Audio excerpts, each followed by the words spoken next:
The World Cup quarterfinals offer no second chances. A single mistake here sends a team home. When Spain and Belgium finally meet at this critical knockout stage, the pitch becomes a testing ground for survival. The matchup presents a clear contrast. Spain relies on a fluid, youth-driven attacking system, while Belgium counters with a rigid, veteran defensive block.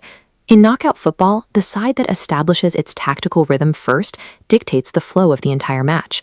Right from the opening whistle, Luis de la Fuente's squad aggressively pressed the midfield, forcing Belgium into a defensive posture.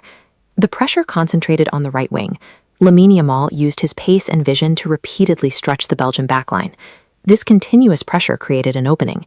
Yamal threaded a pass to Pedro Porro, bypassing the first layer of defenders to set up the sequence. Fabián Ruiz capitalized in the 30th minute, driving a right-footed strike into the net to give Spain a 1-0 advantage. This chart tracks Spain's performance under Luis de la Fuente. It shows a clear trend.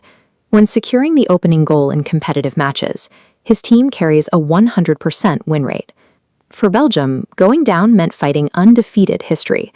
Rather than retreating, Belgium absorbed the initial blow and immediately accelerated their play to catch the Spanish defense out of position. This tactical map illustrates their response. Belgium rapidly transitioned from deep in their own half, sending the ball right to Timothy Castagne, who whipped a perfectly timed cross into the box. Charles De Ketelaere met that cross with a driving header to equalize at 1-1.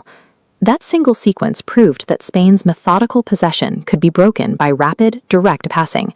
The tactical advantage reset to 0. The match then fragmented into isolated, intense duels. Yamal continually probed the Belgian penalty area, looking for a second breakthrough.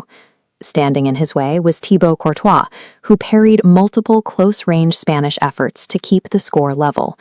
On the opposite end, Jeremy Doku launched exhausting, high-speed sprints down the left flank, forcing the Spanish defense to constantly track back.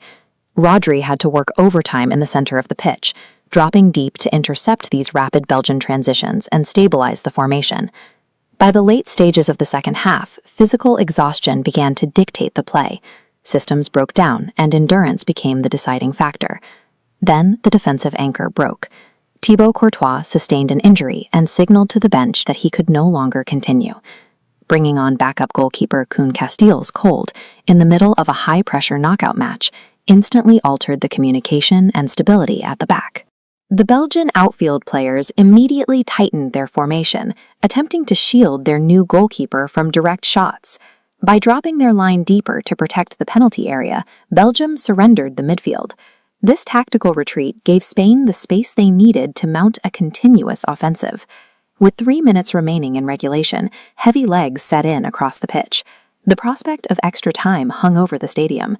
Instead of slowing the pace, Spain initiated one final calculated push forward, rotating fresh legs into the attacking sequence.